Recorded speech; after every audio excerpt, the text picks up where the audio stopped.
बुलढाण्यातल्या चिखलीमधल्या आदर्श महाविद्यालयाकडून गणेश विसर्जनाच्या आदल्या दिवशी भव्य शोभायात्रेचं आयोजन करण्यात आलं।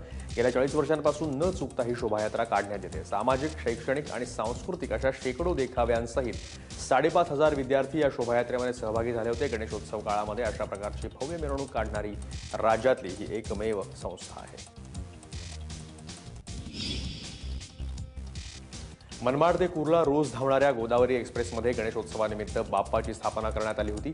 या बाप्पाचं अनंत चतुर्दशीच्या अगोदर 10व्या दिवशी विसर्जन करण्यात आलं। मनमाड स्टेशनवरून आरती झाल्यानंतर वाजत गाजत मिरवणूक काढण्यात आली। यावेळेस मिरवणुकीमध्ये घोडे आणि उंटावर स्वार झालेल्या तरुणी आणि आदिवासींच्या नृत्यानं सगळ्यांचंच लक्ष वेधून घेतलं। मिरवणुकीनंतर बाप्पाचं विसर्जन करण्यात आलं। पिंपरी चिंचवड महापालिकेतील गणपती बाप्पाला 10व्या दिवशीच निरोप देण्यात आला। टाळ मृदुंगांच्या गजरामध्ये पालखीतून मिरवणूक काढण्यात आली। कोणताही धांगडधिंगा न करता फुगड्या आणि पारंपरिक खेळ खेळत मिरवणूक काढण्यात आली। अनंत चतुर्दशीच्या दिवशी सगळ्यांनाच यायला जमत नाही, त्यामुळे एक दिवस अगोदरच बाप्पाचं विसर्जन करण्यात आलं।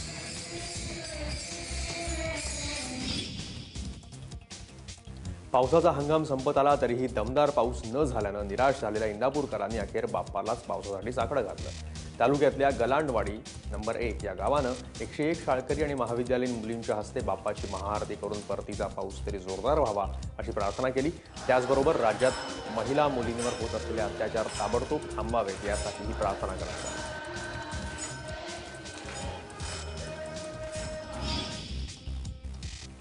इंदापुरातल्या नेताजी नगर परिसरातील बटर गल्लीमध्ये बाप्पाला बेकरीतल्या पदार्थांनी सजवण्यात आलं। बाप्पाच्या गळ्यामध्ये बटरची माळ आणि हातात त्याचाच मोदक आणि नैवेद्यालाही खारी पाव बटर टोस्ट असे ठेवण्यात आले होते। इथल्या बेकरी व्यावसायिक गेल्या अनेक वर्षांपासून गणपती बाप्पाची स्थापना करतात। दरवर्षी बाप्पाला बटरच्या माळेनंच सजवण्यात येतं।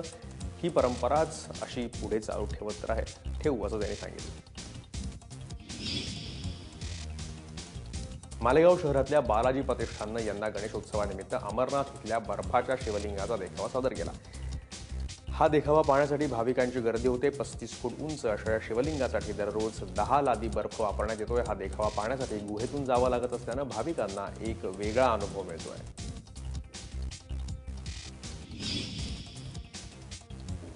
वाशिम जिल्ह्यातल्या रिसोड शहरातील महात्मा फुले गणेश मंडळानं यंदा कैलाश पर्वताचा देखावा उभारला। याशिवाय बेटी बचाओ बेटी पढाओचा संदेश देत अंधश्रद्धाविरोधी नाटकं, रक्तदान शिबिरं, विविध स्पर्धांचं आयोजन करण्यात आलं। दरवर्षी एक सामाजिक विषय घेऊन संदेश देणाऱ्या या मंडळाला अनेकदा पोलीस ठाण्यातूनही बक्षीस मिळालंय।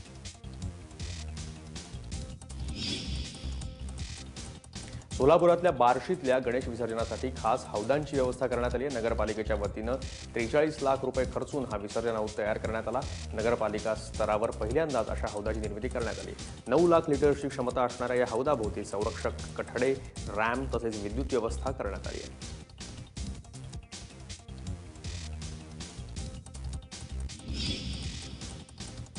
चंद्रपूर शहरातल्या ग्रीन थिंकर सोसायटीच्या पर्यावरणपूरक गणेश विसर्जन मोहिमेला लोकांचा चांगला प्रतिसाद मिळतोय। संघटनेतल्या सदस्यांनी केलेल्या आवाहनाला प्रतिसाद देत आतापर्यंत तब्बल 2,500 गणेश मूर्तींचं कृत्रिम तलावात विसर्जन करण्यात आलंय। शहरातल्या रामाळा तलावाच्या बाजूलाच 2 कृत्रिम तलाव तयार करण्यात आले असून या तलावातच का विसर्जन करावं याची माहिती लोकांना दिली जाते।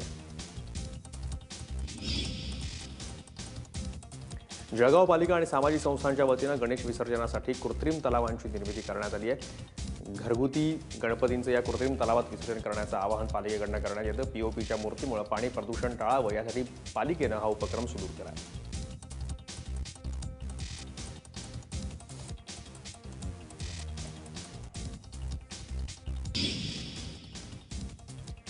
गणेशोत्सवानिमित्त अहमदनगरमध्ये अवैध पोस्टरबाजीला ऊत आलाय। शहरातल्या 228 मंडळांपैकी एकाही मंडळानं होर्डिंग्स लावण्यासाठी पालिकेची परवानगी घेतलेली नाही। शहरातल्या चौकाचौकात गर्दीच्या ठिकाणी होर्डिंग्सचा सुळसुळाट झालाय, त्यामुळे वाहतुकीची समस्या निर्माण होते। त्यामुळे आता या गणेश मंडळांवर काय कारवाई होणार याकडे सगळ्यांचं लक्ष लागलंय।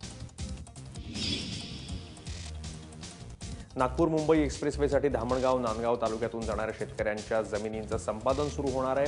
अधिग्रहणासंदर्भात सरकार शेतकरी विरोधी निर्णय घेत असल्याचा निषेध करत अमरावतीतल्या आमदार आणि शेतकऱ्यांनी ठिय्या आंदोलन केलं। अमरावतीच्या विभागीय आयुक्त कार्यालयाबाहेर हे आंदोलन करण्यात आलं। अकोला जिल्ह्यातल्या तब्बल 991 ग्रामपंचायत कर्मचाऱ्यांचं वेतन निधीअभावी रखडलंय. सरकारकडून निधीच उपलब्ध होत नसल्यानं गेल्या 5 महिन्यांपासून हे वेतन रखडलंय. त्यामुळे कर्मचारी बेजार झाले असून पोटापाण्याचा खर्च भागवणार कसा असा प्रश्न ते विचारतायत. जिल्ह्यातल्या 542 ग्रामपंचायत स्तरांवर 991 कर्मचारी काम करतात. त्यांच्या वेतनासाठीचा 3,41,69,69,000 निधी थकीत आहे. औरंगाबाद जिल्ह्यातल्या लासूर गावच्या वरद शाळेमध्ये बायोमेट्रिक पद्धतीनं हजेरी घेतली जाते. त्यामुळे शाळेतला हजेरीपट मोठा वाढलाय. शाळेत मुलगा हजर आहे की गैरहजर आहे पालकांना SMS द्वारे कळवलं जातं. बायोमेट्रिक हजेरीमुळे शिक्षकांच्या हजेरीसाठीचा वेळही वाचलाय आणि दांडी बहादर विद्यार्थ्यांवर वचकही बसलाय.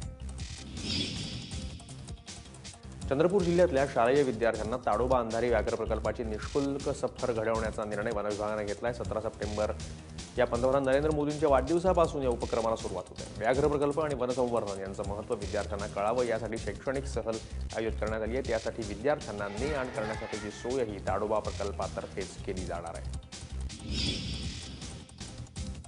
गडचिरोली जिल्ह्यातल्या रस्त्यांची दुरवस्था आणि नादुरुस्त बस यामुळे नागरिकांसह विद्यार्थ्यांनी मोठ्या प्रमाणावर गैरसोय होते. हा रस्ता आणि बस दोन्ही दुरुस्त व्हावे यासाठी मुलचेरा आलापल्ली मार्गावर शेकडो विद्यार्थी आणि नागरिकांनी रास्ता रोको आंदोलन केलं. या मार्गावरची वाहतूक 4 तासांसाठी त्यामुळे ठप्प झाली होती. अखेर रस्ता दुरुस्तीच्या आश्वासनानंतर हा रस्ता राखू मागे घेण्यात आला. जळगावातल्या जामनेर तालुक्यात बस आणि ऑइल टँकरचा अपघात होऊन 8 जण जखमी झालेत. ही बस जामनेरहून भुसावळला चालली होती. त्यावेळेस समोरून येणाऱ्या टँकरची धडक बसून हा अपघात झाला. या घटनेची माहिती कळताच जलसंपदा मंत्री गिरीश महाजन हे घटनास्थळी गेले. जखमींना वैद्यकीय सुविधा उपलब्ध करून दिली. जालना जिल्ह्यातल्या परतूर तालुक्यामध्ये अवैध सावकारी करणाऱ्या 2 सावकारांच्या घरावर तालुका निबंधकांच्या पथकानं धाडी टाकल्या.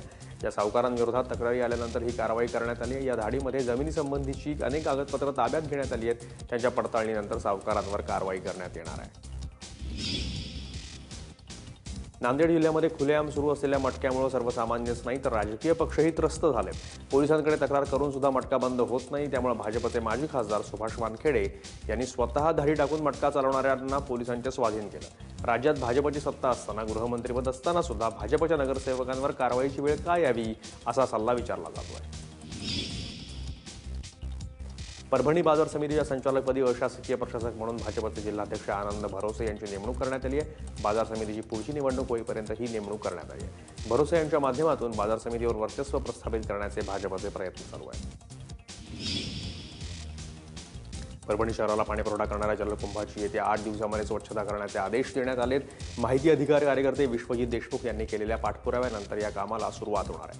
नागरिकांचं आरोग्य चांगलं राहावं आणि त्यांना स्वच्छ पाण्याचा पुरवठा व्हावा यासाठी ही स्वच्छता गरजेची आहे. मात्र पालिकेनं त्याकडे दुर्लक्ष केल्यानं लोकशाही दिनामध्ये ही मांडणी करावी अशी लागली आहे. उजनीच्या उजव्या कालव्यातून मान नदीपात्रामध्ये पाणी सोडावं लागावं या मागणीसाठी पंढरपूर आणि मंगळवेढा तालुक्यातल्या 17 गावच्या शेतकऱ्यांनी लाक्षणिक उपोषण केलं. या उपोषणाची शासकीय अधिकाऱ्यांनी दखल न घेतल्यानं संतप्त झालेल्या शेतकऱ्यांनी मंगळवेढा रस्त्यावर टायर पेटून प्रशासनाचा निषेध केला. त्यामुळे काही काळ वाहतूक विस्कळीत झाली होती.